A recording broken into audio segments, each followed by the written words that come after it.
Hello, Audrey. I just finished watching Play the Game.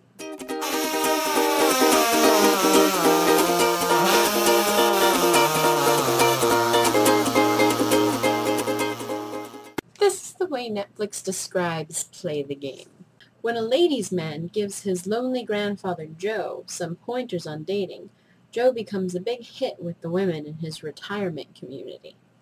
So you know how Netflix does that thing where it predicts what you'll rate a movie as? Like, you'll give it 3.8 stars or 4.5 stars or whatever. Well, on my Netflix, it predicts that I will rate this film a 2.1. Will I? You'll have to stay tuned to find out.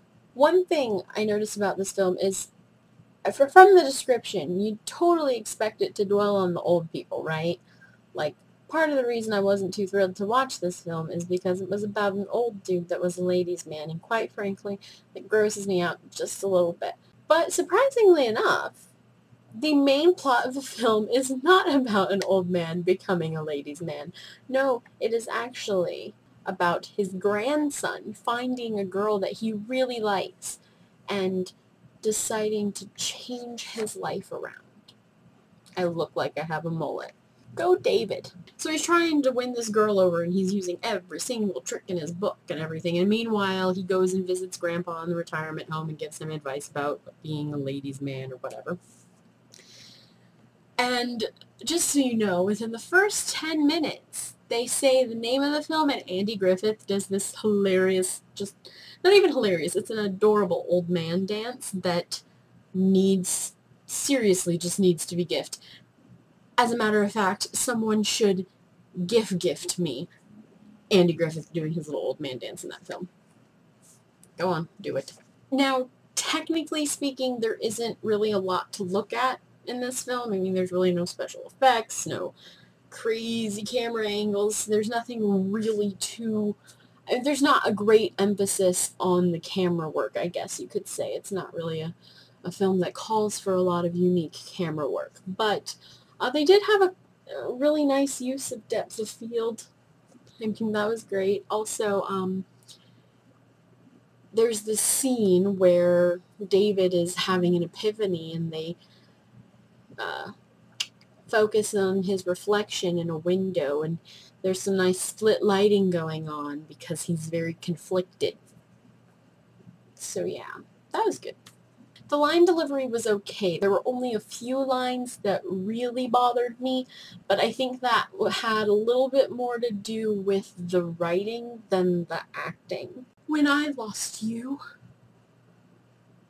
I lost myself. And when I found you again, I found me too. There was a lot of stock-sounding music in the film. It was an independent film, I believe, so that could explain some of it. It just, every time someone was about to give a meaningful speech, they played the same music. The same music would swell, you know. And then they had this, like, little bouncy tune for whenever they were at the nursing home and Grandpa was getting up to his antics and that sort of thing. So that kind of, in my opinion, made it feel more like a TV show than a movie. I mean, I know movies have theme music and all that stuff, but just the type of music they used, because it was more stock-like and kind of recorded off, you know, without this film in mind at all, it made it feel more TV showish. However, there was a twist. Now watch out, you crazy kids, because this is where it gets spoilery. It turned out that Julie was playing David the whole time.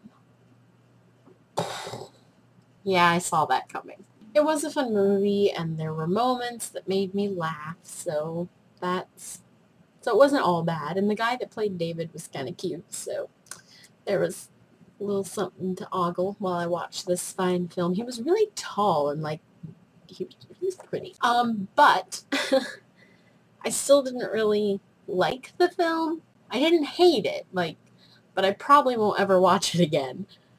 So I'd say that Netflix is probably right, and I'm going to rate this film, I'm going to give it 2 stars. Ladies and gentlemen, Play the Game has been conquered. Remember, next week is Memento, and Netflix predicts that I'll rate it a 4.8. So remember, ladies and gentlemen, to tune in next week to see if that is accurate, and also to see Audrey and I review The Good, the Bad, and the Pointless. Audrey, I will see you whenever you post your review, and ladies and gentlemen, I will see you tomorrow when I post a lovely review of Memento.